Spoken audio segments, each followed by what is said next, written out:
প্রচন্ড রোদ্দুরের মধ্যে খেলতেছিলাম ক্রিকেট, আব্বা মানা করছিল, এরপর গেছিল কে, তো আব্বাইটা দেখে ফেলছে। তো সে ইচ্ছা করে আমার না দেখার ভান করে বাসায় এসে মারে বলছে যে সে তো খেলতে গেছে, তুমি তারা জিজ্ঞেস করে। তখন বললো যে আপনি তোরে জিজ্ঞেস করতে পারতেন এখানে গিয়া। আব্বার এই কথাটা আমার আজীবন লেসেন। আব্বা বললো আমি যদি ওর এখানে মাঠের মধ্যে গিয়ে ধরি, জিজ্ঞেস করি, তারপর তো ওর সাথে যারা খেলে আজীবন ওরে মনে করবে যে ওর বাপি যেহেতু ওরে ধাওয়ায়, আমরা ওরে ধাওয়া দিতে পারবো। দেখেন আমার যে সবাই চিৎকার করে বলি না, আমি সবার ব্যাপারে এত কিছু জানি, এটা বললে ওনাদের চক্ষু লজ্জা ওনারা মিডিয়া আসতে পারবে না। আমি খালি চিল্লে, আমি এগুলো বলি না, কারণ অনার করি। কেন করি জানেন? ওনাদের একটা সামাজিক লাইফ আছে, বউ বাচ্চা আছে। ওনারা এইভাবে মিডিয়ায় অপমানিত হইলে বাচ্চাটা স্কুলে গেলে তাদের কাছে ছোট হয়, ওনাদের বউ তার ভাবিদের কাছে ছোট হয়। ওনারা তো দেশ ছেড়ে পালাই যান নাই। ওনারা কিভাবে আওয়ামী ফ্যাসিজমকে এনাবল করছে, সামনে নিয়ে গেছে, এখন পর্যন্ত এজেন্সির পয়সায় কিভাবে ন্যারেটিভ উৎপাদন করতেছে, আমি অনেক কিছু জানি।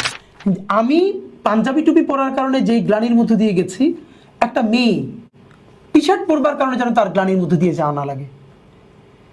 দেখেন আমি যদি দিনের কথা বলি, আমি তার বারবার বুঝাবো, দিনের অ্যাপ্রোচে বুঝাবো।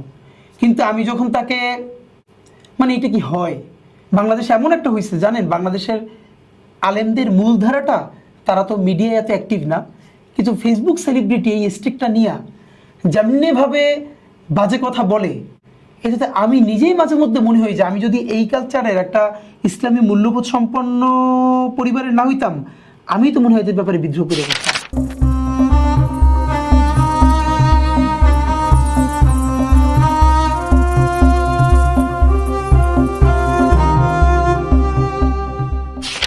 আপনি খুব প্রচন্ড পরিমাণে শাউট করেন, কাউকে পরোয়া করেন না, এটাকে অনেকে শিষ্টাচার বহির্ভূত বলে।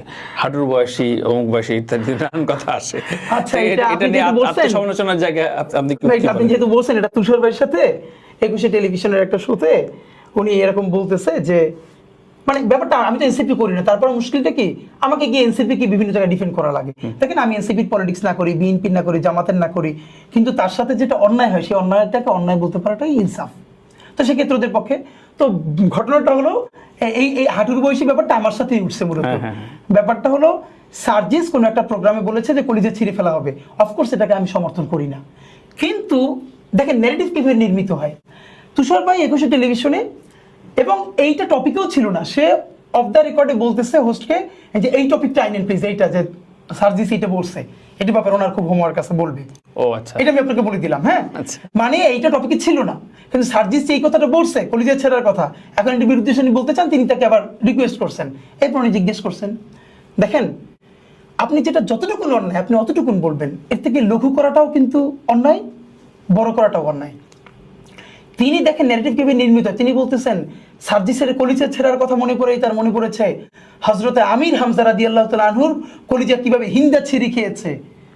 সে এরপরে আমি বললাম যে দেখেন আমি সার্জিসের রাজনীতি করি না এবং এই বক্তব্যকে আমি সমর্থন করি না, কিন্তু পলিটিক্যাল রিটোরিক বলতে একটা কথা আছে, মানে এটা কি লিটারারিও মিন করে, এটা কি করতে চায়, তাতে কত কথা কত মানুষ প্রতিদিন বলে। আমি সমর্থন না করে আপনি খুব বাজেভাবে ওকে সেই কোথায় আমির হামজা কোথায় তার কলিজা ছিঁড়ে খাওয়া সেইটার সাথে আপনি ওর এটা মিলাইলেন, এটা তো ঠিক না। ওটাই সে বললো আমাকে যে আপনি কি আমার সমালোচনা করতে আসছেন, আপনি এই বক্তব্যের সমালোচনা করেন। তখন আমি বললাম এই বক্তব্যের সমালোচনা করতে আসছি, আপনারও সমালোচনা করতে আসছি। তখন সে বললো আমি সমালোচনা করলে আপনি নিতে পারবেন না। তখন আমি বললাম যে দেখেন আমি তো আপনার, আমি বললাম যে হাঁটুর বয়সী, তখন আমি বললাম দেখেন আপনি মন খুলে করেন, আমি তো চুরি করে আসি নাই, কিন্তু আমি যদি বলা শুরু করি আপনি অসুস্থ হয়ে যাবেন, নিতেই পারবেন না। কারণ আমি জানি তুষার ভাইদের এমন জার্নি আছে। দেখেন আমার যে সবাই চিৎকার করে বলি না, আমি সবার ব্যাপারে এত কিছু জানি, এটা বললে ওনাদের চক্ষু লজ্জা ওনারা মিডিয়া আসতে পারবে না। আমি খালি চিল্লে, আমি এগুলো বলি না, কারণ অনার করি। কেন করি জানেন? ওনাদের একটা সামাজিক লাইফ আছে, বউ বাচ্চা আছে। ওনারা এইভাবে মিডিয়ায় অপমানিত হইলে বাচ্চাটা স্কুলে গেলে তাদের কাছে ছোট হয়, ওনাদের বউ তার ভাবিদের কাছে ছোট হয়। ওনারা তো দেশ ছেড়ে পালাই যান নাই। ওনারা কিভাবে আওয়ামী ফ্যাসিজমকে এনাবল করছে, সামনে নিয়ে গেছে, এখন পর্যন্ত এজেন্সির পয়সায় কিভাবে ন্যারেটিভ উৎপাদন করতেছে, আমি অনেক কিছু জানি। কোন কোন 3-4 জন বুদ্ধিজীবী আওয়ামী লীগের দেয়া প্লট পূর্বাচলে বিক্রি করে দিয়ে এখন নিজে ধানমন্ডি থেকে বাচ্চার ইংল্যান্ডে পড়ায়, কিছু করে না, আর আওয়ামী লীগের পক্ষে বয়ান, এগুলো আমি জানি। কেন বলি না জানেন? ওই শিষ্টাচারটুকুন মেনটেন করি। এই গল্পটা বলে শেষ করি। প্রচন্ড রোদ্দুরের মধ্যে খেলতেছিলাম ক্রিকেট, আব্বা মানা করছিল, এরপর গেছিল কে, তো আব্বাইটা দেখে ফেলছে। তো সে ইচ্ছা করে আমার না দেখার ভান করে বাসায় এসে মারে বলছে যে সে তো খেলতে গেছে, তুমি তারা জিজ্ঞেস করে। তখন বললো যে আপনি তোরে জিজ্ঞেস করতে পারতেন এখানে গিয়া। আব্বার এই কথাটা আমার আজীবন লেসেন। আব্বা বললো আমি যদি ওর এখানে মাঠের মধ্যে গিয়ে ধরি, জিজ্ঞেস করি, তারপর তো ওর সাথে যারা খেলে আজীবন ওরে মনে করবে যে ওর বাপি যেহেতু ওরে ধাওয়ায়, আমরা ওরে ধাওয়া দিতে পারবো। হিউম্যান ডিগনিটি, রেসপেক্ট ফ্যামিলি থেকে না আসলে হবে না। এই যেহেতু আমি আমার সম্মানটা পাই বড় হয়েছি, আমি এই মানুষগুলোর ওনাদেরকে না, ওনার বাচ্চাদের সম্মান যেন থাকে, এই চিন্তাটা করি। আপনি একটা ব্যাপার খেয়াল করেন ভাই, আমি যখন প্রচুর চিৎকার করি দেখবেন আমার বক্তব্য কোনো ব্যক্তির এগেনস্টে না, একটা আইডিয়ার বিপরীতে। আপনি খেয়াল করেন, যখন প্রচন্ড চিৎকার করে বলি একটা আইডিয়ার বিপরীতে, একটা বক্তব্যের বিপরীতে, সরাসরি ব্যক্তি আক্রমণ আমি শুধু করি খুনি হাসিনাকে, আওয়ামী লীগের সরাসরি গণহত্যাকারীকে, দেশে যারা আছে তাদেরকে আমি ওরকম বলি না, কারণ আমি তার সামাজিক মর্যাদা ক্ষুণ্ণ করতে চাই না। তো ভাবি কি বলে? ভাবি থামতে বলে না মাঝে মাঝে? না, এটা আলহামদুলিল্লাহ আমার পরিবার, তারা ইভেন আমার বউ তো সেই জুলাই গণঅভ্যুত্থানে সে প্রেগনেন্ট ছিল, এবং সেই এই অবস্থায় সে আমার সাথে রাত 2টা পর্যন্ত প্রেসক্রিপশনের ফাইল নিয়ে এসে আমার সাথে গেছে। এর আগের বিএনপির সমাবেশ ছিল গোপীবাগে, আপনার গোপীবাগ না গোলাপবাগ, গোলাপবাগে একটা বিরাট সমাবেশ, বাড্ডা থেকে সেই পর্যন্ত একা কেউকে পুলিশ হেঁটে দিতে যাচ্ছে না। আমার ওয়াইফ আমাকে সাথে নিয়ে গেছে যে সাথে কোনো মহিলা থাকলে কোনো কাজে যাচ্ছে বোঝানো যাবে। সুতরাং আমার বাসার মেয়েরা তারা ফুল পর্দা করে এবং রাজপথে লড়াই করে। আমি ডাকসুর এই যে নির্বাচন, আমি ঢাকা ভার্সিটির ছাত্রকে বলছি, এই নির্বাচনটা কি সিগন্যাল দেয়? এটা সিগন্যাল দেয় বাংলাদেশের সামনের জাতীয় রাজনীতিতে একদম আমরা যেভাবে হিসেব করতেছি এরকম হবে না, ভিন্ন কিছু হবে। ধরেন অনেকে বলে না যে ওটা ক্যাম্পাসের রাজনীতি, এটা জাতীয় রাজনীতি না। অফকোর্স এটাও সত্য, কিন্তু এটা পার্শিয়াল সত্য।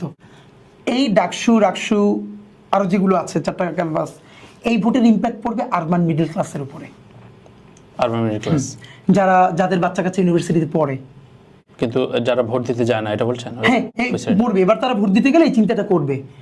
আর গ্রামে আমি আপনারে বলি কেমনি ইম্প্যাক্ট পড়বে। ডাকসু নির্বাচনের আগের দিন আমি 1 ঘন্টার জন্য বাড়িতে গেছিলাম, মানে গিয়ে 1 ঘন্টা ছিলাম, তারপরে আবার ঢাকায় চলে আসছি জরুরি কাজে গিয়ে। আমার এলাকায় যে সুপারি বিক্রি করে, আমি অবাক হয়েছি, এটা অনেকটাই বলছে। আমি বাসায় ঢুকতেছি, আমার দিকে বলে এই ডাকসু নির্বাচন, তুমি আজকে এখানে বাড়ি কেন? আচ্ছা আচ্ছা। আমি বললাম বাবা রে বাবা, ডাকসু নির্বাচন এমন জাতীয় ইস্যু হয়ে গেছে যে সুপারিওয়ালা চাচা আমার বলতেছে আমি আজকে বাড়ি কেন, আমার তো ঢাকায় থাকার কথা। এর মানে এখন মিডিয়ার কল্যাণে মানুষ এঙ্গেজড হচ্ছে, এটার ইম্প্যাক্ট পড়বে। আপনার কথা দিয়ে শেষ করে, ওই যে আপনি বললেন যে আপনি মাথায় টুপি ছিল এবং পাঞ্জাবি পরে আপনার টিচার আপনাকে প্রচুর বুলি করেছিল, সময়ের প্রেক্ষাপটে কি এইটার আবার উল্টো চিত্র হয়ে যেতে পারে কিনা? হয়ে যাওয়াটা ভীষণ আফসোসের, এবং এইটা আমাদের জায়গা থেকে জীবন ইনশাল্লাহ হতে দিব না। আমি পাঞ্জাবি টুপি পরার কারণে যেই গ্লানির মধ্যে দিয়ে গেছি, একটা মেয়ে টি শার্ট পরবার কারণে যেন তার গ্লানির মধ্যে দিয়ে যাওয়া না লাগে। দেখেন, আমি যদি দিনের কথা বলি আমি তার বারবার বুঝাবো, দিনের অ্যাপ্রোচে বুঝাবো, কিন্তু আমি যখন তাকে, মানে এটা কি হয়, বাংলাদেশে এমন একটা হয়েছে জানেন, বাংলাদেশের আলেমদের মূলধারাটা তারা তো মিডিয়ায় এত অ্যাক্টিভ না, কিছু ফেসবুক সেলিব্রিটি এই স্ট্রিকটা নিয়ে যেমনিভাবে বাজে কথা বলে, এটাতে আমি নিজেই মাঝে মধ্যে মনে হয় যে আমি যদি এই কালচারের একটা ইসলামী মূল্যবোধ সম্পন্ন পরিবারের না হইতাম, আমি তো মনে হয় এদের ব্যাপারে বিদ্রোহ করে বসতাম। মানে একটা দাড়ি, আপনার শুধু এটা বলি, আমাদের গত পরশু কনসার্টে 5 জনের একটা ব্যান্ড বাংলাদেশ রেবেলস, এর মধ্যে যিনি লিড ভোকাল খেয়া আপু, এটা অনেকে কষ্ট নিবে, এরপরও বলি, খেয়া আপু আমার একটা স্ক্রিনশট পাঠাইলেন প্রোগ্রামের আগের দিন, যে বলে ভাইয়া আমি চাই না আমার কারণে আপনার ক্ষতি হোক, প্রোগ্রামটা লাগে বন্ধ করে দেন। দেখেন, কনসার্ট তো অনেকের পছন্দ হবে না, তাই না? যার পছন্দ হবে আসবে, যে হবে আসবে না। একটা ছেলে মাথায় টুপি আছে, মুখে দাঁড়িয়ে আছে, সে ওই আমি যে পোস্টার দিয়েছি এর মধ্যে তো একজন মেয়ে, বাকি 2 পাশে 4 জন পুরুষ, এসে কমেন্ট করছে, একটা নারী 4টা পুরুষ, 4টায় মিলে একটারে টপাটপ টপাটপ টপাটপ। স্ক্রিনশটটা এখন আমার ফোনে আসছে। আমি বললাম যে এইগুলো এটা এত কঠিন, আমি বললাম আপু প্লিজ আপনি এগুলো পড়েন না, আপনি কালকে আসেন দেখেন কি হয়। এরপর তো অনেক লোক এসছে, ভালো হয়েছে। এবার আপনি ভাবেন, একটা মেয়ে যে হয়তো হিজাব নিকাব করে না কিন্তু ইসলামী মূল্যবোধ ভালোবাসে, সেই মেয়েটাকে যদি দেখে এরকম, এখন আপনি ওই ছেলেটার গিয়ে দেখবেন কি জানেন, হয়তো ওর পুরো ট্র্যাডিশনের মধ্যে অরিজিনাল ইসলামিক কেউ নাই, সে হয়তো একটা টুপি ধরেছে, দাঁড়িয়ে রেখেছে, এবং সেইটাকে আবার সোয়াব মনে করে গাড়িটা দিতেছে, কিন্তু সে কতবার ক্ষতি করতেছে দেখেন। আজকে এই খেয়াপু যদি এটাকে পার্সোনালি নেয় এবং এই ছেলেটাকে পুরো একটা রিপ্রেজেন্টেশন হিসেবে নেয় আলেম সমাজের, তাহলে বাংলাদেশের ইসলাম মুসলমান আলেম সমাজের কাছে ব্যাপারে তার কি মনস্তত্ত্ব তৈরি হবে বলেন? তাহলে এইরকম হাজার হাজার মেয়ে রাইট, এই মনস্তত্ত্ব নিয়ে আপনি এখানে কিভাবে দিন কায়েম করবেন? আসলে সত্যি আপনাকে ধন্যবাদ যে এই ভাবনার জায়গাটায় আমরা শেষ করলাম। মানে এইটা খুব জরুরি, এই কালচারাল মোটিভেশনটা আমাদের সোসাইটিতে খুবই জরুরি। ধন্যবাদ আমার শোতে সময় দেওয়ার জন্য। এটা আসলে একটা আংশিক একটা প্রসঙ্গ আমরা তুললাম। অন্য আরেকদিন আপনার ইনকলাব মঞ্চে বা কোনো একটা আড্ডায় আমরা নিশ্চয়ই বসবো। ইনকলাব মঞ্চ নিয়ে একটা দুইটা পরিকল্পনার কথা বলে যান না। ইনকিলাব মঞ্চের ভাই আমাদের আপাতত পরিকল্পনা হলো আমরা ইনকিলাব মঞ্চ থেকে যে ইনকিলাব কালচারাল সেন্টার করেছি, দেখেন বাংলাদেশের সব হলো যে ঢাকা কেন্দ্রিক বলাও ঠিক না, একদম শাহবাগ আর বাংলা মোটর কেন্দ্রিক, এর বাইরে কালচার নাই। তো আমরা এই কালচারাল সেন্টারটাকে বাংলাদেশের বিভাগ জেলা একদম ছোট ছোট করে ইউনিয়ন পর্যন্ত এই জার্নিটা নিয়ে যেতে চাই। আমাদের খুব ইচ্ছা নির্বাচনের পরে এই কালচারাল সেন্টার থেকে পাঠচক্র নিয়া, বই পুস্তক নিয়া গ্রামের স্কুলে যাব এবং স্কুলের বারান্দায় শীতের সকালে মাদুর বা পাটি বিছিয়ে সেখানে কাউরে ফনেটিক অ্যালফাবেটগুলো শিখাবো, কাউরে কবিতা শিখাবো, নতুন নতুন বইয়ের সাথে আলাপ করে দিয়ে আসবো। এবং আমাদের একটা ইচ্ছা আগামী 10 বছরের মধ্যে আমরা বলি না আমরা একটা সাংস্কৃতিক বিপ্লব করতে চাই, এটা এই অর্থে বাংলাদেশে যেন এমন কোনো গ্রাম না থাকে যারা বলতে পারে যে ইনকিলাব মঞ্চ এখানে কোনোদিন আসে নাই। বাংলাদেশের প্রত্যেকটা গ্রাম যেন বলে যে ইনকিলাব মঞ্চের ছেলেমেয়েরা এই গ্রামে এসেছিল, এই বই পুস্তক নিয়ে এসেছিল। দেখেন পাঠচক্র করি শুধু ঢাকা ইউনিভার্সিটি, বাংলা মোটর কেন? তাহলে আমাদের অন্যদেরকে নাগরিক করে তুলতে হবে না? এই আপনি আর আমি যে আলাপটা করলাম না, এই আলাপটা যদি ইউনিয়নের বাজারে হয় ইনশাল্লাহ কোনোদিন, তাহলে আমাদের দেশ জারাই যাবে। আসার কথা কি জানেন, এতক্ষণ মানে হতাশার কথা বলে এইবার বাড়ি গিয়ে ওই গ্রামে 1 ঘন্টার জন্য তো বাইক নিয়ে ঘুরতে চাই, গ্রামের দোকানে দেখি কি একদম গ্রামের দোকান, তারা সন্ধ্যার পরে টক শো দেখতেছে, আমার একটা টক শো ইউটিউবে ছেড়ে, মানে যেখানে আগে সিনেমা চলতো সেই মানুষগুলো যে পলিটিক্যাল জিনিস দেখতেছে, এর মানে একটু একটু তো চেঞ্জ হইতেছে। এবং এইটা বলার লোভ সামলাইতে পারতেছি না, শাহজাহানপুরে পরশু সারাদিন ভোটার যোগ করছি, তো একজন ভাই পিঠা বিক্রি করেন, আমার দেখেই বলে ভাই প্লিজ আপনি 1 মিনিট দাঁড়ান, উনি দৌড়িয়া বস্তি ওখানে একদম ঝিলপাড় আছে না, ঝিলপাড়ের দিকে, বলে প্লিজ ভাই আপনার ভাবির একটু নিয়ে আসি, আপনার ভাবি সারাদিন আপনার শো দেখে খুব দৌড়ে তার বৌড়ে নিয়ে আসছে। এখন মানে সে তো খুবই সারপ্রাইজড, আমরা সারপ্রাইজড হইলাম। বস্তিতে থাকেন, পিঠা বিক্রি করেন, তার ওয়াইফ মানে আমার কোনো শো মিস করেন না। তাহলে আপনি ভাবেন সে তো ইউনিভার্সিটি পড়ুও কোনো মেয়ে না, এবং তিনি বললেন যে আপনার একটা এখান থেকে কিছু খাই যেতে হবে। তো এইটা আমাদেরকে ভীষণ আনন্দিত করে যে এই পলিটিক্যাল জার্নিটা যে শুরু হলো, আমাদের গ্রামের মানুষগুলো যখন প্রকৃত অর্থে নাগরিক হয়ে উঠবে তখন ইনশাল্লাহ দেশ বদলাবে। ইনকিলাব মঞ্চের লড়াই হলো আমাদের এই প্রান্তিক মানুষগুলোকে প্রজা থেকে নাগরিক করে তোলা। দারুণ দারুণ দারুণ, অসংখ্য ধন্যবাদ, অশেষ ধন্যবাদ। সো থ্যাংক ইউ ভাই, থ্যাংক ইউ। শেষ হয়ে আসলে শেষ হবে না ওসমান হাদির সাথে আমার আলাপ এবং আমাদের আলাপ। তারপরে একটা বিষয় আমি শুধু বলতে চাই যে ওই যে বললাম যে হাদির কথা একদম প্রত্যন্ত গ্রামে পিঠাওয়ালার বউ শোনে, প্রত্যন্ত জায়গায় এই বয়ানগুলো পৌঁছে দেওয়াটাই আসলে আমাদের এখন সবার মূল লক্ষ্য। আপনারাও সমস্যার হন এবং সব কিছু মিলিয়ে সচেতনভাবে কোনো বুলি ছাড়া পরামর্শ দেন, আলোচনা করেন, তাহলেই নতুন বাংলাদেশ তৈরি হবে। সবাই ভালো থাকবেন, আল্লাহ হাফেজ।